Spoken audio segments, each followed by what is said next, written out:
Hi, it is Christine McDaniel here with the Co-Living Code again this week, and really excited. So we have Austin Langlois on, and he actually just wrapped up. He was the director of marketing communications over at Outpost Asia, which has 3 locations.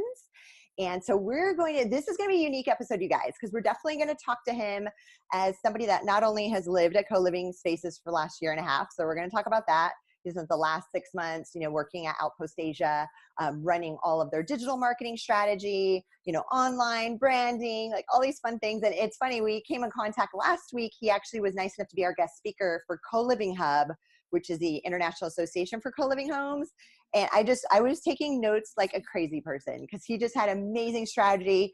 We're going to dive into more tactical and strategy when it comes to marketing your co-living homes, whether it's on Instagram, digitally, just how to communicate that message, how to get the right people in the doors for you guys. So again, this will be kind of combo interview, right? To learn more about Austin, but also tactical.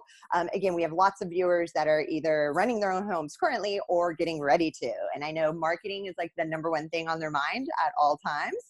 So Austin, welcome to the Co-Living Code Show. So I'll let you take it away. Actually, let's back up a year and a half to when you started your voyage of co-living around the world and where you're from originally. Yeah, well, thanks for having me. I'm originally from Michigan in the United States, moved to Miami to work at an agency, and I just really didn't like it. The cost of living in Miami is so high, and so I'm sure you know, I wasn't working at a job that I was really feeling empowered, and I was really like, what do I do next? And it was kind of like my dream is to travel, right? And so one day I just woke up and sold everything and booked a one-way ticket to Bali. And it was literally, it went that fast. So like in a week and a half, I was like, this is what I'm doing. I'm starting my own business. I had worked in all facets of marketing, from brand management to online to social to PR.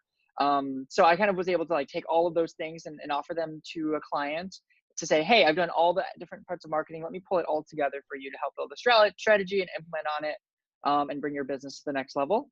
So that's what I've been doing for the last year and a half, traveling full time. Started in Asia, and I went to Europe and South America, and now I'm back in Asia again. So it's been a journey. Nice. And then the 2 properties, so do you bounce back and forth? Because they have a couple properties in Bali, right? And then the 3rd Yep. property is over in Cambodia. Cambodia. Yeah. So I pop between the Canggu outpost and the Ubud one here. It's on the highlands and one's more by the beach. So it kind of gives you the best of both worlds of Bali. And then we have one in Cambodia as well. So it's a lot of rooms to manage. There's a lot of co-working desks to manage, and it's 3 spaces in 2 different countries. So again, that brings its own marketing challenge, right? With different cultures, different marketing funnels, because Cambodia's audience is totally different than the audience that comes through Bali, which is very different than the audience that I was part of in Europe. So I mean, it's kind of learning as you go. I love it. And then how many beds total between the 3 properties roughly? We have around 50 here in between Bali and Cambodia.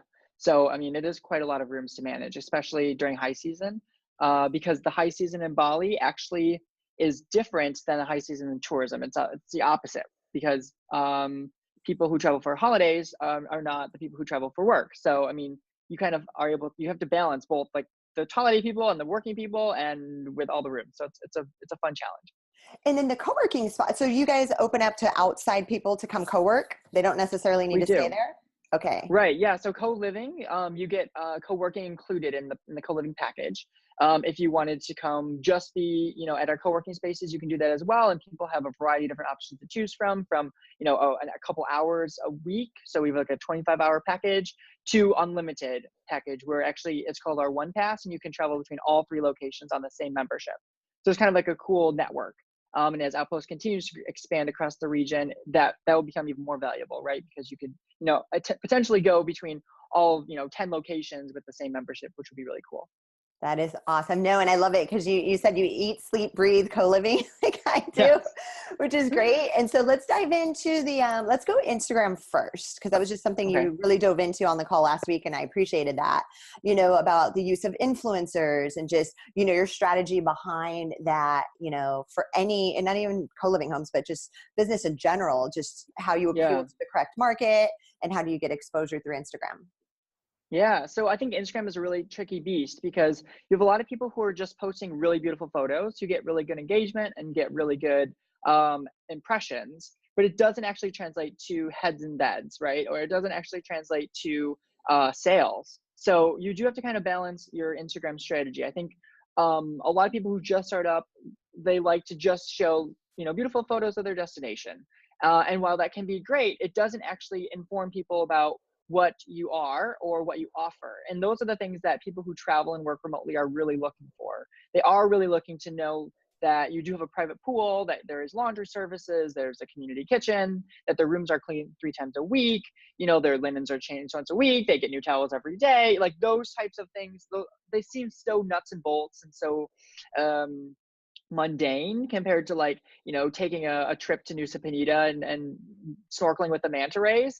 But I mean, that's what actually will move the needle on the business side, right? Is people saying, hey, I'm looking between your space and Airbnb, or your space and a hotel, and this is what I'm going to receive that matches what I'm looking for. In addition to the community aspect, which we all know is so important, and which is really why people choose co-living, right? Is to be able to be surrounded by other people who are curious and want to explore the world and are open-minded, and, you know, all these values that we all share. But you still have to hit the nuts and bolts of the actual, like, place where they're going to live, because again, it is really important.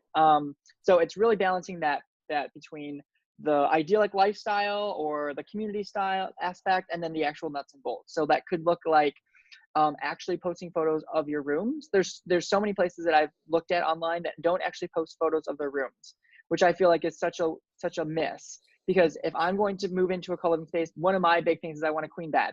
Like, I've slept in too many single beds in my life, and I'm like, I don't need a single bed anymore. I want a queen bed. So if I can't see that there's a queen bed, then I'm probably not going to choose it, right?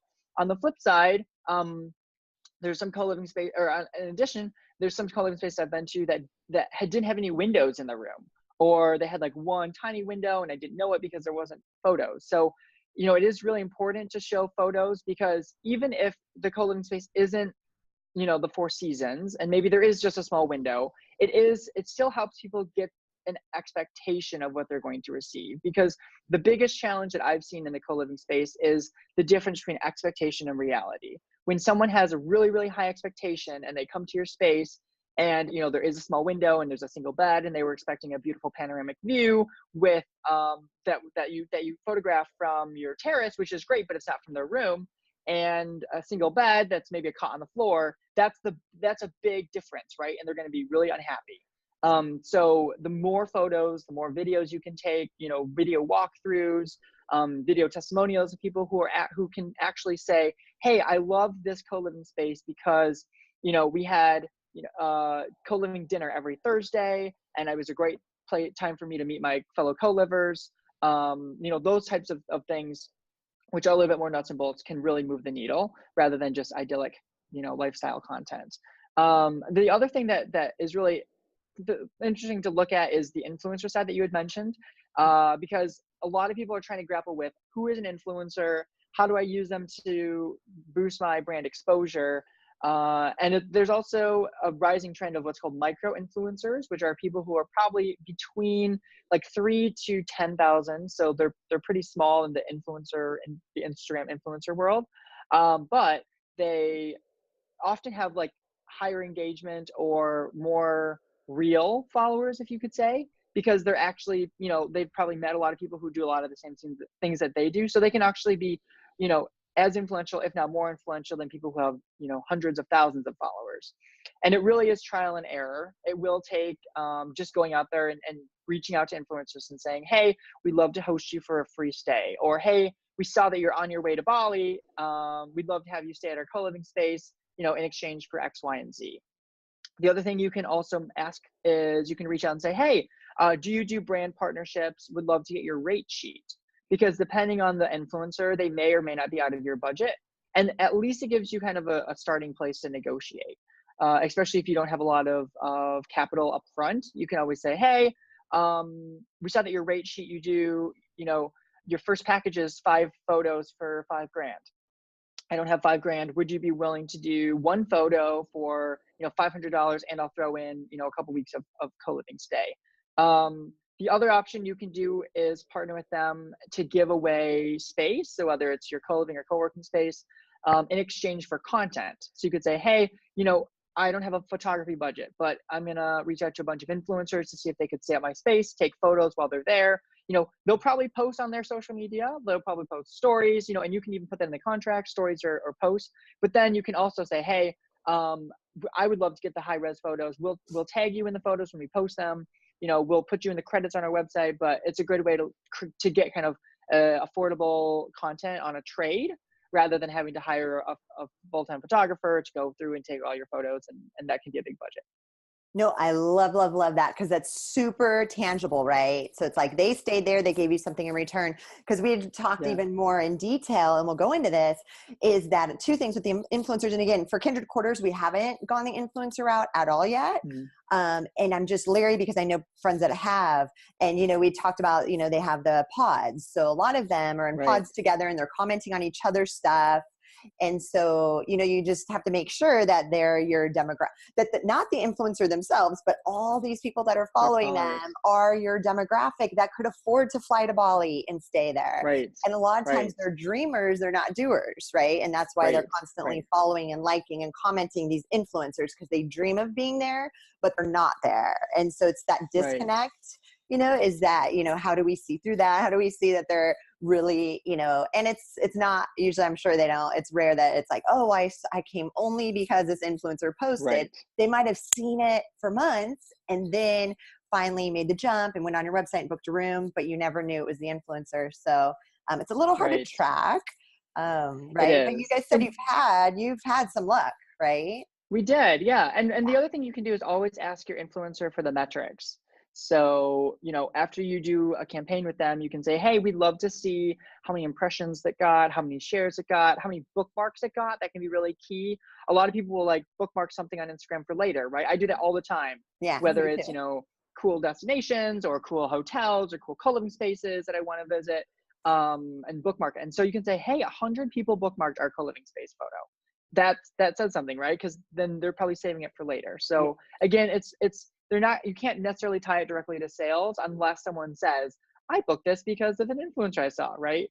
But there are indications that can show you, hey, this did gain traction. Hey, this resonated with people. When you look through the comments, you can really gauge who is more of a bot or who is more of on the pod, because they're going to be a little bit more generic posts, rather than people who are actually engaged or asking questions like, hey, I've never been there before. Where is that? Or, oh, I didn't know that you were in Bali. What are you doing there? Like those types of things that are a little bit more real are a good way to gauge, who the audience is.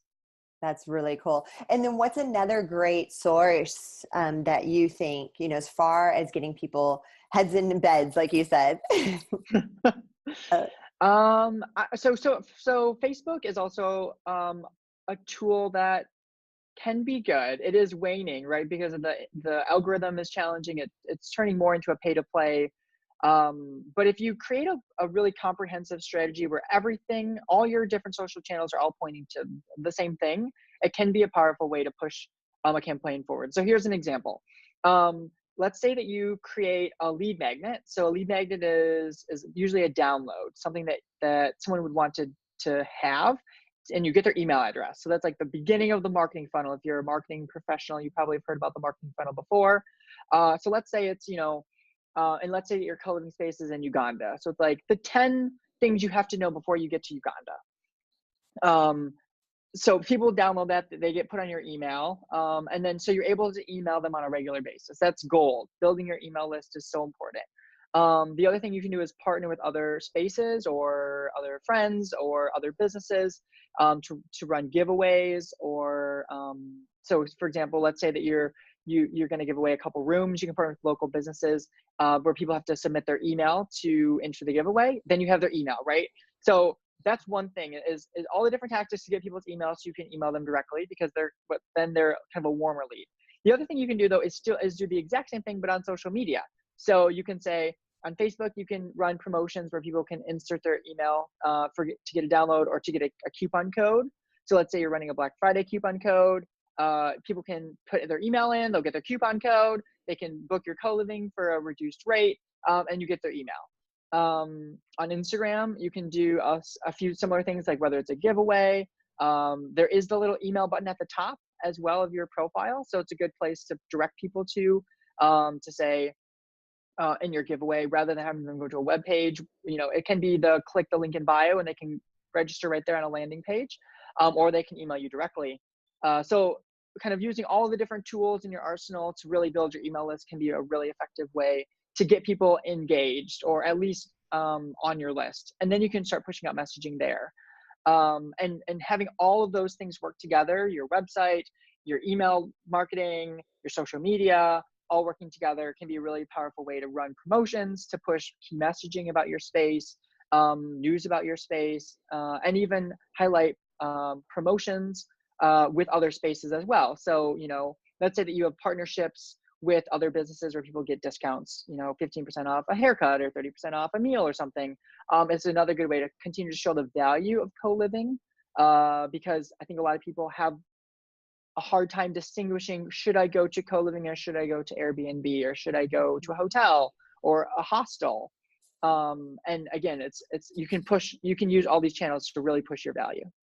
No, and I love that, because you had talked about that too, is that, with what you guys offer, especially somebody, landing in Bali, like, how am I going to get from the airport to this place? And then don't you coordinate? It's like the comfort of you guys saying, hey, we can have somebody pick you up at the airport. We can have like the comforts of them being so plugged in, like out the gate, like, here's the best restaurants. Here's how you do laundry. Because I know laundry is kind of interesting over there. So it is. Yeah. And it is partly to saying, what would I want as a first-time visitor to my city or my country? So for Bali, I was a first-time visitor, and it was scary because you show up to this strange airport, you don't know where anything is, the traffic is crazy. You're like, where do I get my laundry? There's like 20 laundry places on one street, and you're like, I don't know which one to go to. So what we've done at Outpost is really make it easy. I mean, with your co-living, you can get airport pickup. So someone will be there at the gate, like waiting for you to arrive. They'll drive you to the space, we'll check you in. You'll get a welcome kit. You'll get a welcome guide, which is an overview of not only Ubud or Canggu or Cambodia, the location you're in, but also all the amenities. So if you miss anything on the website, it's all there. Let's say, that we have breakfast included. We include like what time the breakfast is, like who the cook is, and all the things that you would ever need, so that you don't feel like there's a strange person in your villa. Then on top of that, we give our recommendations for restaurants, for tips on how to rent a scooter, tips on where to go for laundry, best date night locations, and then in that welcome guide we also push our own key messaging around our training programs, our co-living or co-working, so that people continue to just hear more. Every single touch point that you have with a customer, if you can continue to push your key messages, it can be so important, between someone being informed to be able to talk on your behalf, to say, hey, I heard that you're coming to Bali. Have you heard about Outpost Co-living? Because in the remote work community, in the remote travel community, word of mouth is so powerful. And I'm sure like just having a presence on a lot of like the digital nomad Facebook groups can be so key. Because every day someone's posting, hey, I'm going to Bali, any recommendations on where I should work or where I should live? If you're not in those conversations, you're really missing out on a really important touch point with your potential customers. No, I love that. And you're exactly right. I think, when I went to Bali in April, I think I spent way too much coming out of the airport on a ride. I didn't know what I was doing. Yes.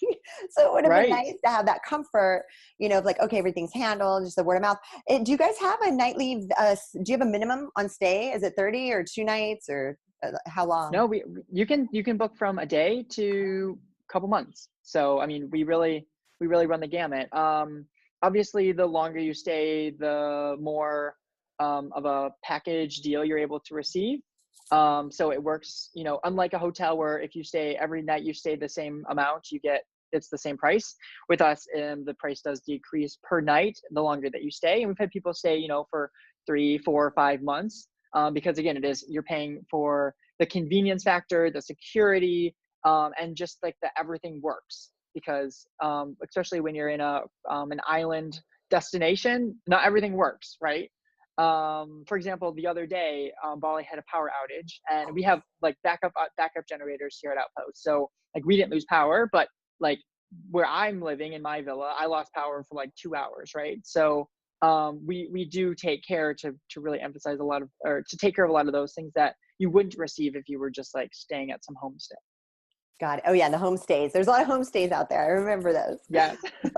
Okay, so so what's great too, why I'm so excited about this interview, and hopefully I'm sure the listeners are getting tons out of it, is that you're expert in PR and digital marketing and strategy across the board, right? And you have this co-living background, right, on top of it. Because a lot of times, we with the co-living operators, they might not have such a strong background in marketing.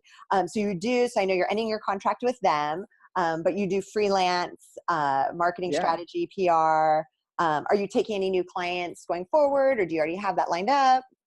Yeah. I'm always taking new clients, and I think the co-living space is a huge, it's a big, booming, growing community and industry. So I'm really excited to see all the things that people are doing. And I think there's a lot that we can all learn from each other as well, right? Because I feel like we're all kind of trying to figure it out as we go. And like I said before, co-living varies from country to country. So it is helpful, I think, to have people who have lived in co-living spaces around the world to be able to say, hey, like these are the things that I look for in co-living, or here are some gaps that I've seen in other co-living spaces that I think you could really work with. And I'd be happy to have that conversation. No, that's amazing. And let's dive a little bit into that quickly, because most our interviews thus far have been London based, very few in Asia. So what were the biggest differences in your opinion between the two markets? So Europe is very much European based people. So within the co-living or co-working environment, I met a lot of people in Europe that were from Europe. So when I was in Prague, I met a lot of people who were from Berlin, who were from Barcelona, who were from London, who were from Oslo. I didn't meet a lot of Americans. I didn't meet a lot of Asians or people from Asia. I didn't meet a lot of people from South America. So it seemed a lot more regionalized. When you come to Asia, it's different because you have people from all over, and it's really split. You have like Australians. You have a good percentage of Australians, Americans. You have a few from Asia, but then you also have a few from Europe. So you kind of have a mix, whereas in Europe, I felt like it's a lot more regionalized. The other part is in Europe, it was, at least in my experience, I found a lot of people were either on, kind of a workcation. So like their work had said, okay, you can go work remotely from Germany. It's on the same time zone as us, so it's an easy thing to do. There's not going to be a break in your productivity. You're going to work regular hours. In Europe, most people are freelancers or contractors. In Asia. So whether you're in Chiang Mai or Phuket or Bali or the kind of the digital nomad hotspots of the region, most people are entrepreneurs or solopreneurs, and there is a different energy level. So there are people who are really hustling, who are building their marketing funnels, who are like building their online course, who are building their affiliate marketing programs. So it is a little bit more, I would say, entrepreneurial. Whereas in Europe, I felt like it was a little bit more established professionals who were just traveling for a little while. The other thing is you also have a seasonality swing in Europe and also in Asia. So Europe was very busy during the summer and spring and fall, but in the winter, because it's cold, a lot of people leave Europe to go to South America or to go to Southeast Asia. On the flip side, Southeast Asia has the rainy season. So sometimes people don't necessarily go to Southeast Asia during the rainy season. Or in Thailand, they have burning season, smoky season. So it's a time when a lot of people leave Chiang Mai. So if you pay attention to the cyclical nature of people's travel schedules, especially those that work and travel remotely full time, you will notice these patterns. And in Europe especially, it is definitely more of like a warmer months location that I found. The only one that was different was the Canary Islands, because they have like the best weather all year round. That's what I've heard. I haven't been there yet, but I'm going to be there in April. So I'm excited for the Okay. first time. Yeah, that's where our annual conference for co-living. Yeah, you should try to get there. We're having our annual conference at the end of April there for co-living homes. And so in the state, have you, I know you're from the States, but have you ever co-lived in anywhere, any major cities in the States? Yeah, so I've been to Rome, Oh, and Miami? Were you which in the has Miami one? Miami. Yeah. Yeah. So that's the only one I've done in the States, partly because I also haven't been in the States very much. Nice. This year I was in the States for like 15 days. So I haven't done a lot of like traveling within the United States and working remotely through co-living, but I'm seeing, and I think your space is proof that it's a growing market as well, right? For sure. Yeah, definitely. And it is more because, you know, I think that's another difference is like in the States, it seems to be more long-term based, right? So Okay. it's like a month minimum, most of them. But usually it's Okay. 6 month, or even some of these co-living concepts are having them sign a year lease, which I think is like defeats the purpose. Like most people want Wow. flexibility. I know, it's just Yeah. crazy. But those are some of the bigger, more commercial ones. So Okay. like for us, I mean, we were doing 3 month minimum, but now we're just doing monthly minimum because but it goes Okay. fast. It goes fast. But in Europe, you know, it's kind of almost still, you know, nightly, weekly, you know, it's shorter Right. terms, more turnover. Those are Yeah. some things that I've noticed with the different models, but not to say one's better Yeah. than the other. I mean, it's more work, right? When you have more turnover. Right. And then less community, right? So like our housemates really get to know each other because they'll live there for months and years, you know, Right. at least a year and a half, most of them, some 2.5 years. They just stay, even Wow. though it's once a Wow. month, they stay forever. They just want that freedom, right? Of if they could leave, Sure. they'll leave, but otherwise they want to stay. So that's good. But perfect. Well, my final question, which I ask everybody is, Austin, where do you see co-living as an industry, like in the future? Where do you see this going?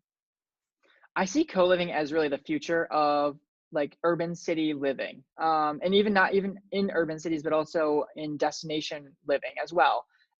When you go to find a place to stay, I feel like a lot of places cover the basics, right? There's a bed, there's the private bathroom, there's the hot water, there's the Wi-Fi, you know, breakfast may or may not be included. What you are always missing is you're missing that personal connection. And I've seen more and more Airbnbs that are more co-living spaces where, you know, you rent a room inside of a house and you have like housemates, right?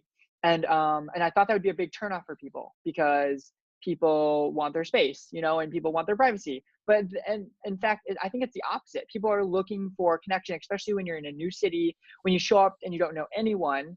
A co-living space is the perfect place to have instant friends, right? And that's what I've found.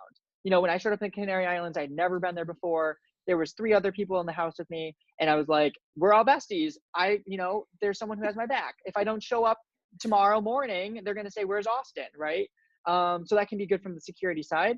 But even from, you know, how young people like myself are what they're looking for is more than, you know, buying a house in the suburbs with a cat and a dog and, you know, driving a nice car. Like they're really looking for that experience part.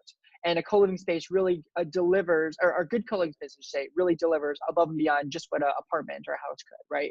You're able to deliver, you know, services. So whether that's weekly cleaning or whether it's, you know, meals or what have you, you're able to deliver on the community aspect where they are able to connect with other people who want the same things that they want or share a lot of the same values that they have. And then on top of that, you're able to say you're able to live in really expensive urban cities at a really affordable rate.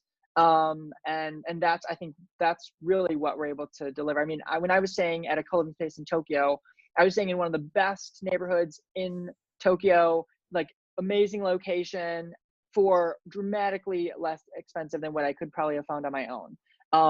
Did I have to share a lot of the amenities? Absolutely. But I also made a ton of new friends. I cooked Thanksgiving dinner for 40 people in Tokyo, and I would have never done that at a hotel, right? So there's those types of really cool experiences that people are able to afford. So I definitely see this as the future of really where travel and you know, work is going.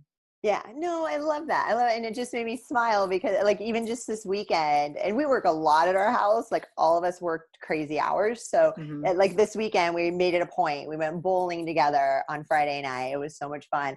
And then salsa dancing on Saturday. And you in the house, they were practicing in the living room, there's salsa dancing. And then they went out and it was just like, again, you're right. It's built-in friends, it's like Right.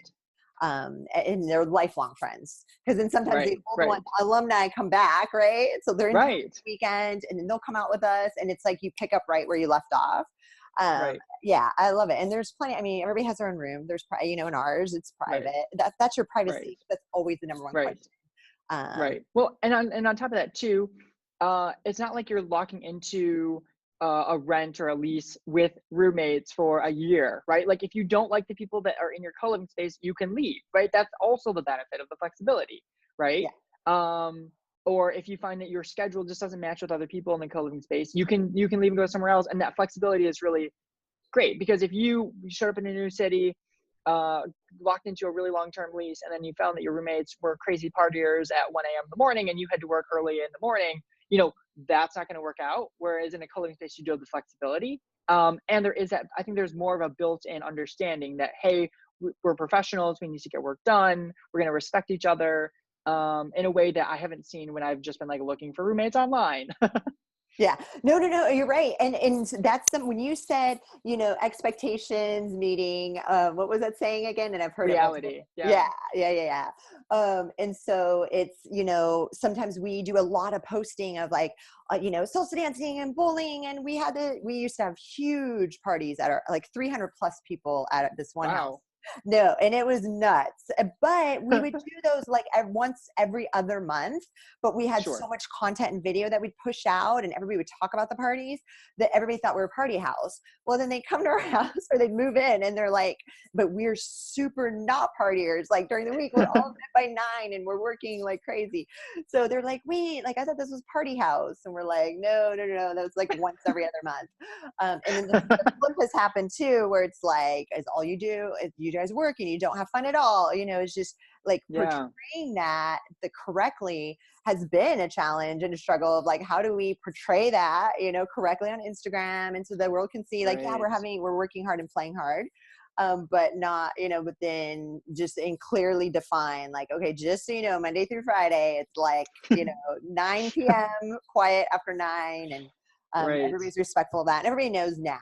But yeah, I mean, one person moved in and she was like, "Oh my God, you guys work like animals." And we were like, "Yeah, we thought everybody knew that, but maybe not." I mean, we're definitely serious. It's not like we're not hanging out and goofing around. Like we're really working. Right. And with this, we just had the news at Kndrd quarters in Los Angeles. They did a segment yesterday, Mm. and she concluded it by saying to me, she's like, "Wow, like, so is co-living like all about putting a bunch of workaholics together and living together?" And I'm like, no, no, no, no, no. Again, like Kndrd, like that's, I mean, we're all entrepreneurs and we're business owners. And that's like kind of our theme is, working together. We all own our own businesses. We help each other with their businesses. We mastermind. We do work a lot. That's my house. But I go, please do not make this story about like co-living is workaholics and there's no life, no work-life Right. balance. She was really stressing that on the questions to all my housemates. So it's going to Mm. be, I'm curious to see how this is going to get edited. I go, oh my God, Yeah. it's going to be Yeah. like the caption, like when there's no such thing as work-life balance. Um, yeah, I'm just like, oh no, yeah, I didn't want, because again, this reflects on co-living in general, and I Like want the industry. Sure. the industry in general. So I said, I don't want people to see if that's their first exposure to what is co-living all about. It's not Right. people working like 14-hour days and all this. So anyways, that was fun. That was last night. we will find that out next week when it airs. Yeah. Yeah, well, perfect, Austin. Thank you again so much. Again, this was really nice to kind of switch it up a little bit. Hopefully everybody, and I'm sure they did, they took notes, when you're giving these strategies of, best practices, when you guys are, tackling social media. I mean, there's so much to do. We know that. I'd also add trying to be consistent, right? So Yeah. whether, couple, just, I've seen some homes where they post a bunch of stuff and then they go MIA for 3 weeks because they're Right. full. And then what happens is they get a vacancy, but they haven't posted for 3 weeks. So they're filling that funnel back Right. up for potential guests or residents. So yeah, definitely consistency. And I know it's a lot of work. I know everybody has tons on their plate. Yeah. And obviously you guys, Austin's contact information will be on here. So you guys can reach out. You know, again, it's great. He freelances. So if it's just you bring him in for strategy, I'm sure he's, you know, has that as an offering to help you guys out if you guys are like totally lost on this stuff, because it is a lot. So thank you again, Austin. I really appreciate your. Yeah, thank you so much for having me. Okay. Appreciate it. Okay. Bye.